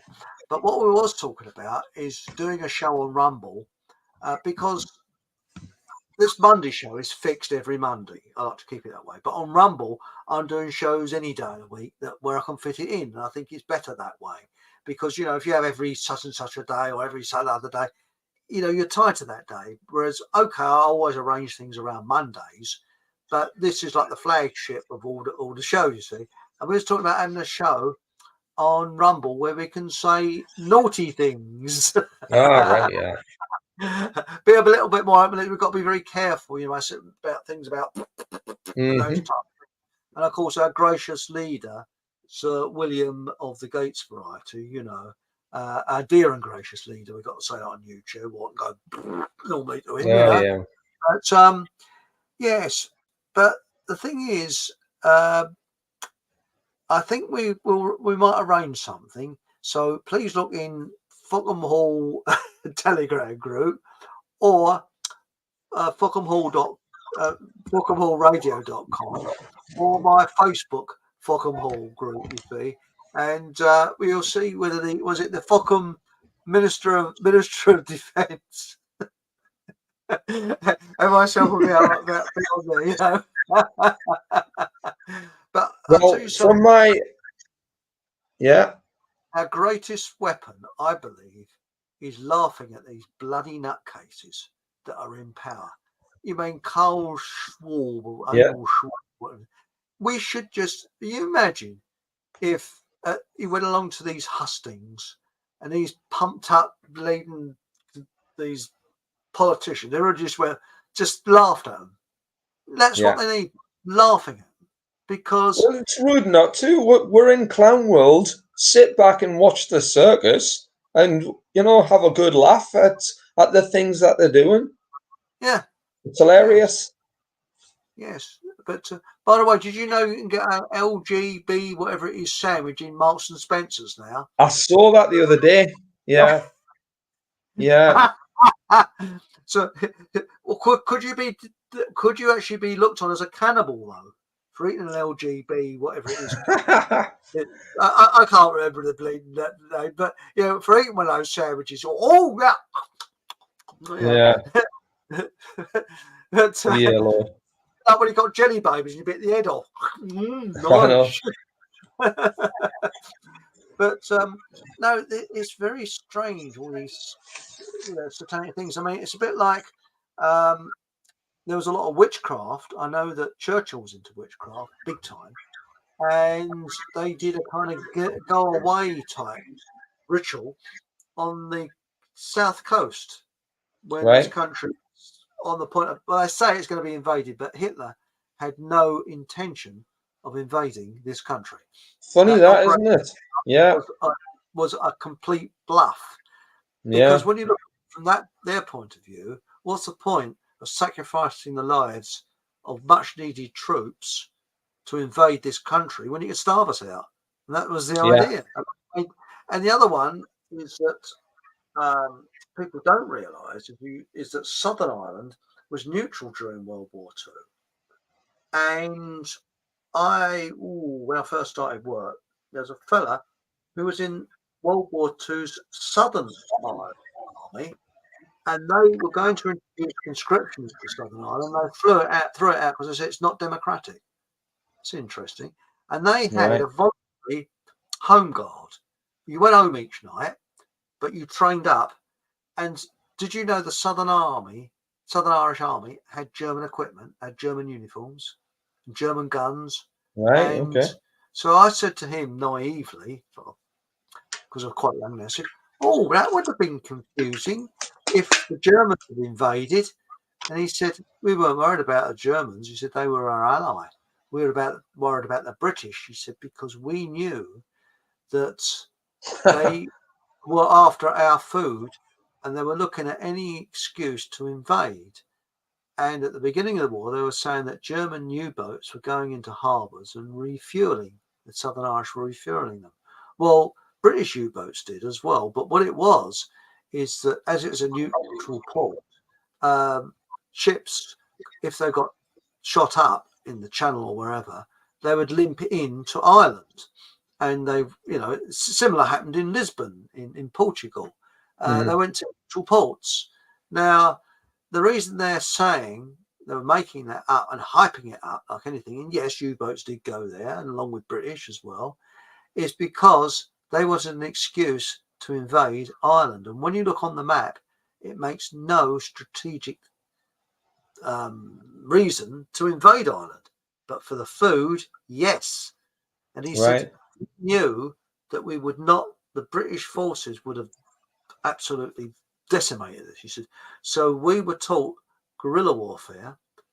And he said the plan was to hold the British up as long as possible so that Germany would come to our aid. And they said that was the plan. And he said there was quite a few Brits that had married Irish women and had changed sides. And they've been in the British Army. He said, Wow. and they said they signed the pledge and that they said the oath that they would fight for Ireland. Now you imagine if they would have got captured by the British, Yeah. they would have not lifted very long. But it's very interesting what he told me. But he said what they did is everybody learned how to defend our own homeland. He said because we were locals, So we know all the roads, we knew all the different places where you can hide. And he said it was very good. The training was excellently done. He said and they had a real good plan. But he had German uniforms. I can't remember. You might show me a picture. He had the German steel helmet, the lot. They were equipped. The Irish army were equipped with German equipment. Well, Again, that's interesting. I've not heard that before. Interesting stuff. Yeah, and there's still a lot of German antique stuff in Ireland, Southern Ireland now.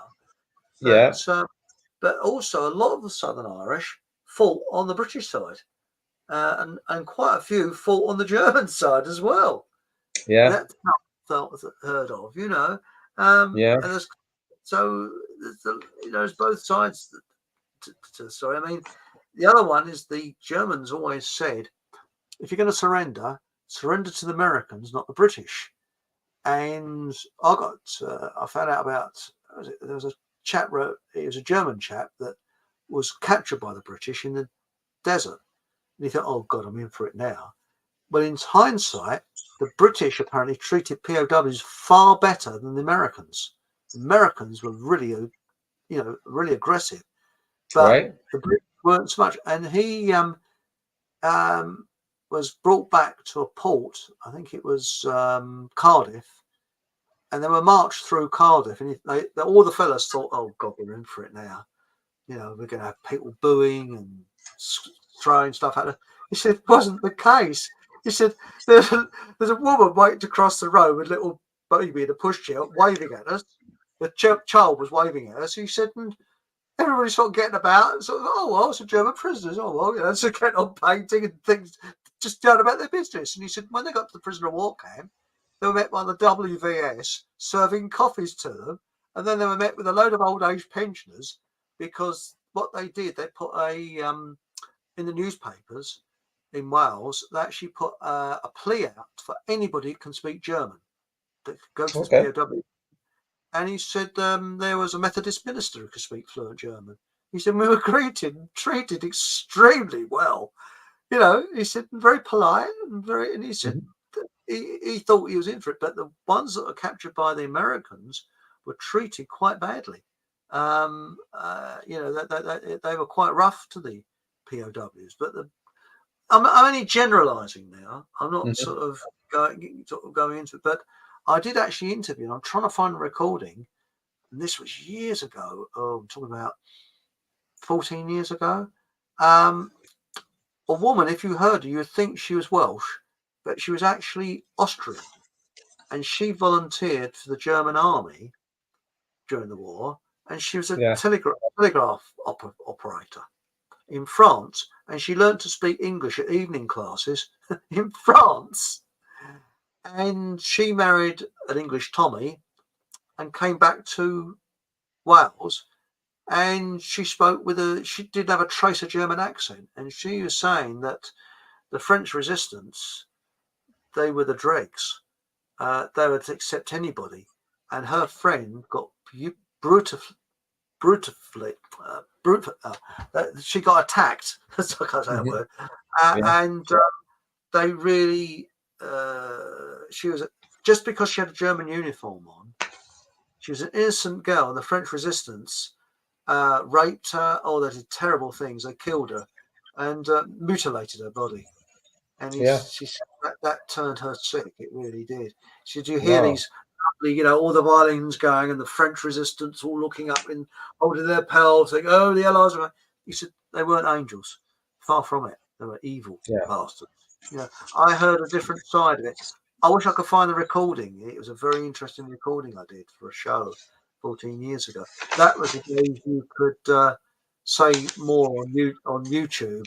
If I find it, I'll put it on Rumble. I wouldn't be able to put it on YouTube nowadays, But the other thing is, I haven't seen any of this extravaganza on D-Day. I find it a bit upsetting. Because I know how frustrated my dad felt when he saw it all. How do you feel about all this propaganda when you see it, Steve? Now I realise what it's all about.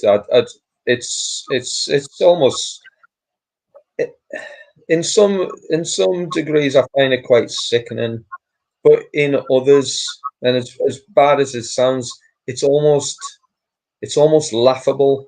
It's almost laughable. All of this pure Illuminati satanic pantomime is thrown in our face, and the majority of the human population have got zero idea.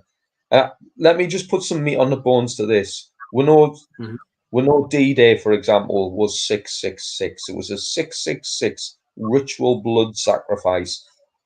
It makes no military sense whatsoever to send anybody, no matter what naval bombardments you do, onto an open beach to run the full length of a completely open beach with no cover from fire whatsoever into arcs of machine gun fire where people are just going to get completely massacred.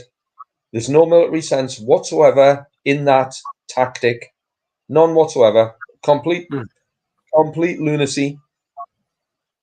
They were always going to get killed in massive numbers, and massive numbers did die that day. But then let's look at the pantomime that followed. The and I'm talking about in latter years when they've done the memorial things. Have a look at the back of the Normandy Memorial, the back of the building where the sort of museum is, and have a look what that triangle with the eye is with the Illuminati symbols is. Why is that on the back of the building?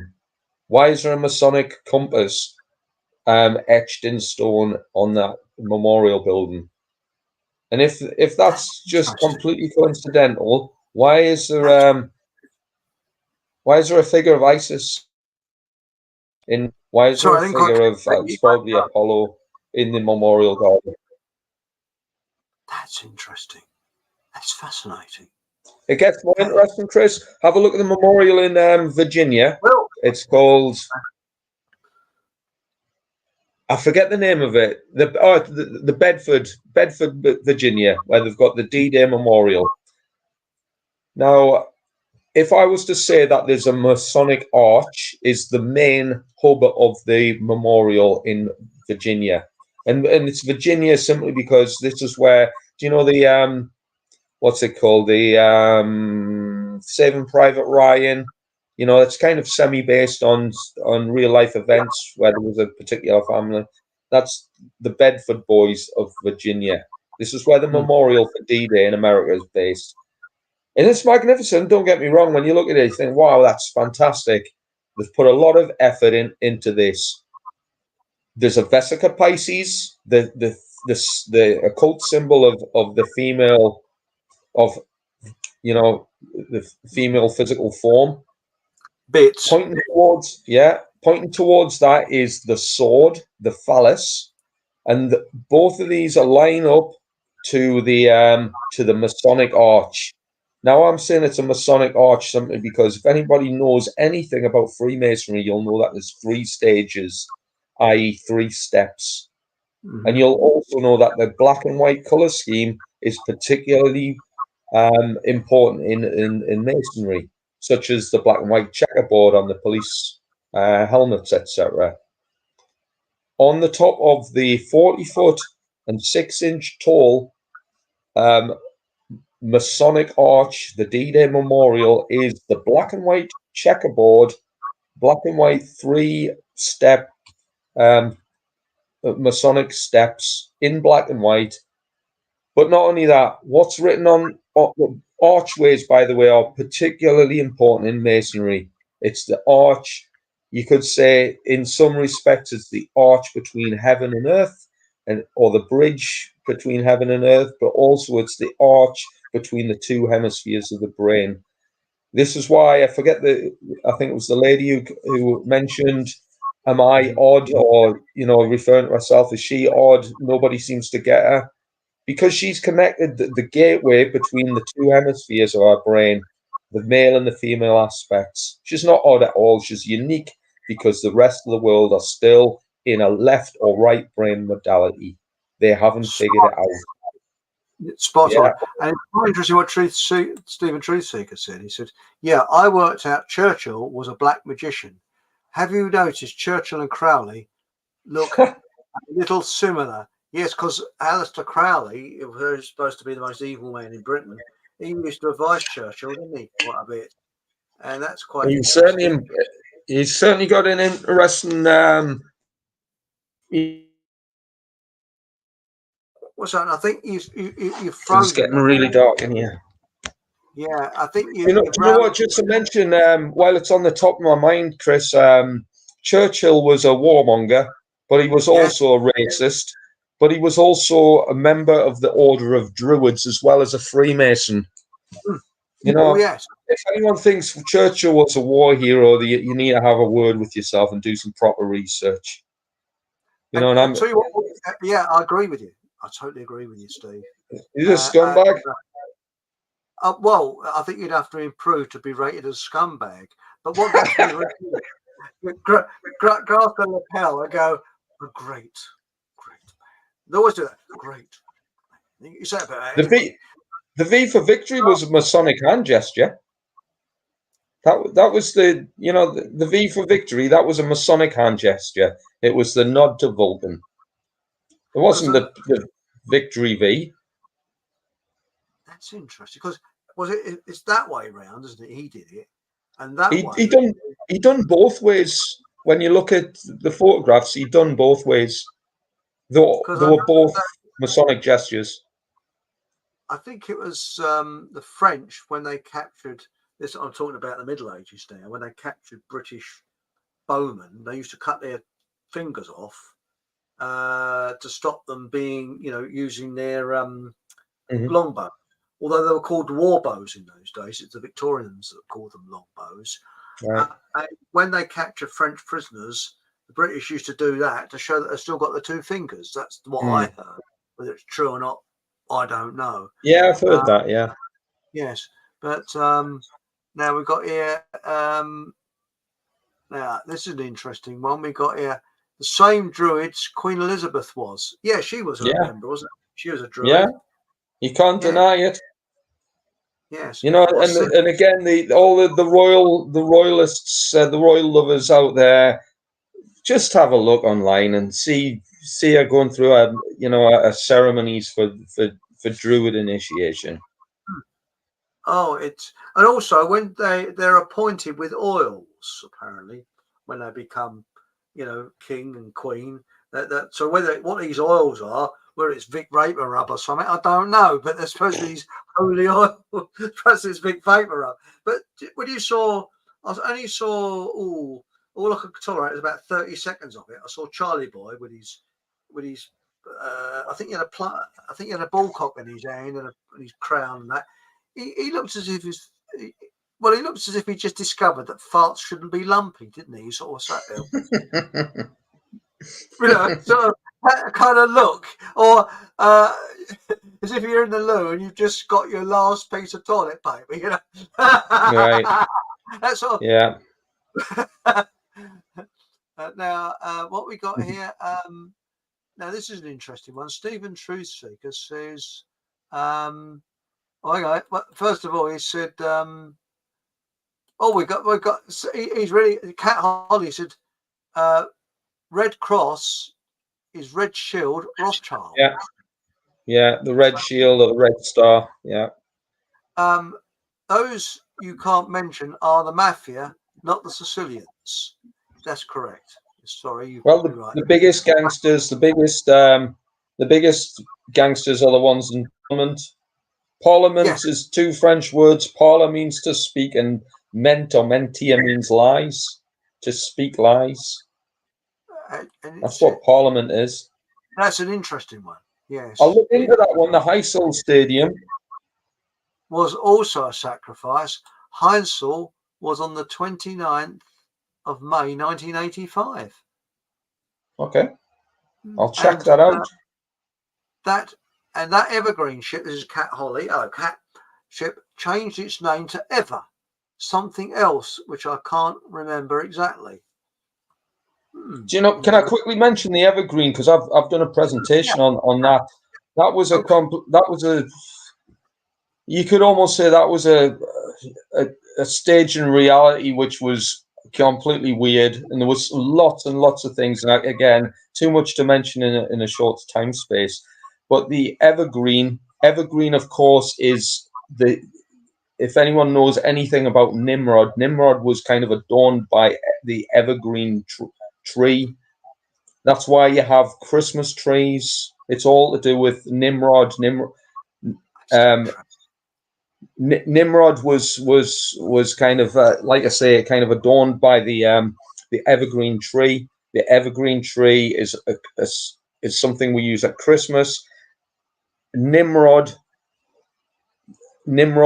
is celebrated on Christmas, but the evergreen ship, that was there's something called laid down. I.e., it was started. It was the build started. A process known as laid down in the maritime profession, laid down on Christmas Day. You know, there's so many instances that link Nimrod to the evergreen ship, and that's the whole fiasco. It's unreal, even to the point where it happened in the Suez Canal. Suez in reverse is Zeus. Zeus is the date, is, you know, part of the pantheon. Wow. Which Nimrod and Zeus are the same dude. That's interesting. But here, let me mention this, because this is important. I keep forgetting. We're talking about D-Day. D-Day, of course, was called Operation Overlord. Well, that's right. Lord is the English word for Baal. Baal is the lord of the underworld. Baal, this is who they all worship. They all worship Baal. All of these Sabbatean Frankists, all the Masons, all the Satanists, all your wealthy elite, they're all Baal worshippers. Operation Overlord was a blood sacrifice to Baal. Because they also had Pluto, didn't they? Which was the pipeline under the ocean, which was a pipeline that was from Britain to France to supply the forces with oil. That's called Pluto, which I think it's still there, Pluto. But that is fascinating. And the strange thing is that, you know, that Montgomery wanted to attack on a narrow front, where you pour all your forces in and then spread out. And it was Eisenhower that wanted a wide front. But Montgomery's idea was to actually go in on a pinpoint and pump everything into that point. Whether that would have been less casualties, I do not know. Who knows? But one thing we do know is Montgomery, Eisenhower, Churchill, or any of these other warmongers wouldn't have sent their own offspring in on the first wave. They never do that, do they? That's in my dad's book, because when they announced that conscription was being started in this country and war was declared, sorry, I didn't mean to cut in on you there, Steve, sorry. Yeah. No. A ship, and I can't remember the name of it, was sunk by a U-boat in the Atlantic, and it was carrying the sons of military age of all the gentry, the MPs, the lot, going to America. That wasn't in the war yet. Right. Neutral America it was going to. Well, slap my thigh. And my dad believed that the Germans did that deliberately to show the working class in this country what was really going on. All right, that's interesting. It's been very covered up. I haven't got time to look it up, you know, on the page, but I can't remember the name of the ship. It's worth looking into. That's an interesting point. Might be the thing I'm guessing there. Athena comes to mind, but I could be totally wrong. But I know it was in 1939. It was. Wow. Chris, can I give you a quick, interesting anecdote? Oh, please do. We mentioned number 322. The 322 relates to March the 22nd, which is known as the satanic season of sacrifice. That number crops up all the time. Recently, I think this year, we've had Crocus City, the Crocus City terror attack on 322. We also had Kate Middleton tell the world that she's been diagnosed with cancer. So what I would say is, some of the guys listening in today will know that NATO's standard ammunition is 5.56 millimeters. Quite ineffective compared to what the Germans used on Omaha Beach. but 5.56 millimeters. That's the metric conversion from the Old English Imperial. 0.223 inches. 0.223 inches. Let's do an inversion of that, i.e. turn about 223,322. This is the depth of the sacrificial rituals that we embark upon, even to the point where it's used in ammunition. All of these number values. Even if it's completely accidental, it needs to give us let's have a think about what this is all about. We need to engage the higher mind, because we're seeing all this satanic stuff. Hey, well, personally, I want to step outside of the satanic arena. Yes, I agree with you. And what doesn't anger me, but what I find absolutely strange is how people can still go and vote and still believe it is. I mean, Labour, Conservative, the same two cheeks, the same arse. I mean, yeah. I mean, wild horses wouldn't drag me down there to vote. Yeah. I mean, what? I haven't voted for over 15 years. Well, what's the point of putting down I do not comply? Because they're just going put it on. It doesn't make a difference. Yeah, exactly. And I really couldn't. Well, I haven't seen any hairy arse MPs coming around. Have you seen any hairy arse MPs coming around your area? No. Hello. They're all liars, manipulators, all of them. Oh, they are. I mean, let's face it. What kind of person would be an MP? And I don't really trust that one who's supposed to be a rebel. I can't think what his name is. But they can't step too much out of the arena because they get bumped off. They know it. That's the thing. So anyway, thank you. We come up to time. Steve, thanks a million for coming on tonight. Hey, thanks for listening. Well, it's a bloody brilliant. Please stay on when we go off. No problem. And whilst I tend to waffle at this point in the show, whilst I'm looking for the outro. Right, no, hang on, no, it's here somewhere. There it is. Now the thing is, there is going to be a series of shows. I'm doing a show on Wednesday with the bowler hat farmer. He's coming on this Wednesday, and on Thursday I'm hoping to time it for 6:30 in the morning. He's going to be a recording that I made with my dad before he died, right? And speaking about the war, but it's going to be repeated at 6:00 in the evening, and the chat room will be open. It'll be on YouTube. I think you'll find it very, very interesting what he has to say. I recorded it after he had a stroke, so his voice is not that good on it. And I had to help him along quite a bit on it. And I felt a bit conscious that I was talking a lot, but he'd had a stroke. He wasn't, but he was still sharp as a needle. He really was. So yeah. And, so that's coming on. So I'll see you again on this Wednesday at 8:00. That's of course YouTube allowing. Thursday at 6:00 in the morning, 6:30 in the morning. It's going to be timed because it's a recording. You won't find it the same part of my platform on YouTube as normal, but there will be the chat room will be open at that time in the morning. So I might as I make my breakfast, I might be looking at it, and I will be commenting in chat.